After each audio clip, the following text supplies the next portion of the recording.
first started, it was vinyl. You know, vinyl and reel-to-reel tape. You know, I bought 1,045,000 and I didn't eat lunch in school for years because I took all my money and bought records. People could see everything when you're playing vinyl. The record, it's a needle on there, they can hear it, they can feel it.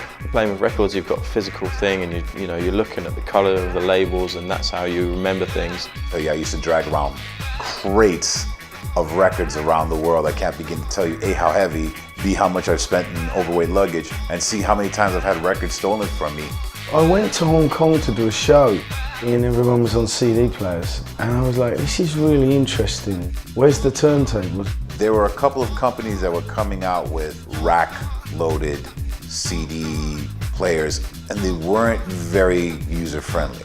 Pioneer contacted me and I sat down with them and they were working on introducing the CD player.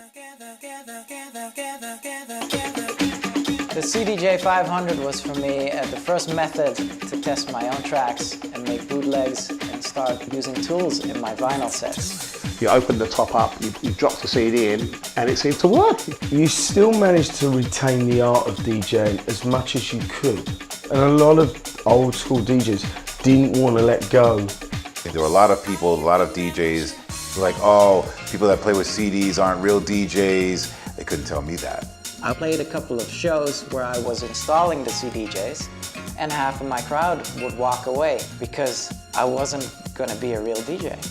It's important to embrace technology and it's important to move forward.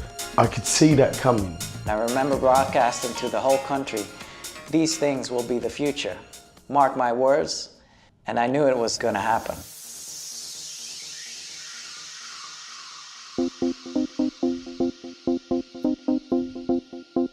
The CDJ 1000 dramatically changed the DJing game for me. I remember looking at them thinking, what are those? Are those UFOs? I mean, I remember it looking kind of familiar and alien at the same time. And then the engineer said, okay, this is what it could do. And he took the wheel and he started scratching with it. And I was like, whoa, wait a minute. How are you doing that? It blew my freaking mind. You know, the only time I'd ever seen anyone scratch an optical disc was in the first Batman film.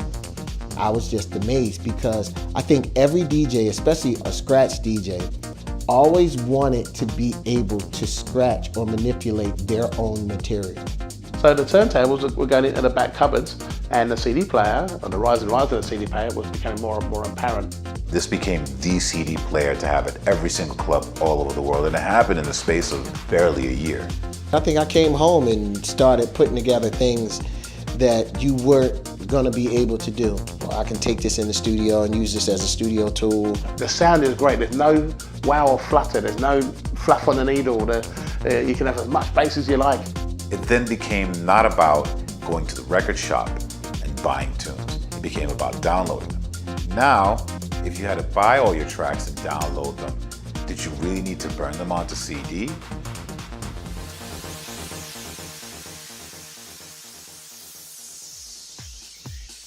I've never used a laptop, never will, because I think you put something between you and the crowd, you lose something special.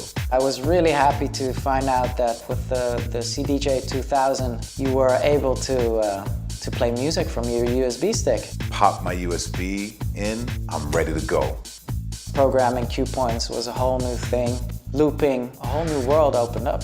You could do things that you couldn't previously do, like you can quantize all your loops. I mean, just that small feature alone was just so great. Well, the record box software became a very integral part of the entire Pioneer experience. It allowed you to also see what you were playing during the set. So immediately, if I record a set, I would now have a record of what I was playing. So with the launch of the CDJ 2000 Nexus, Pioneer stepped into another revolutionary and futuristic realm. I just find it a lot slicker. It added more layers and dimensions to what I'm able to do during a live performance. You can do some amazing stuff like slowing 4 tracks down at the slip mode. Overall, it's just another step up for the world of CDJs. You can tell that somebody's paying attention to the needs of a DJ, and not just one DJ. They're paying attention to the needs of all DJs. It's the setup in every nightclub in the world now. Who knows where we're going to be in 20 years, right? But what I do know, and what I have seen, that Pioneer are not scared to embrace that. They led every step of the way.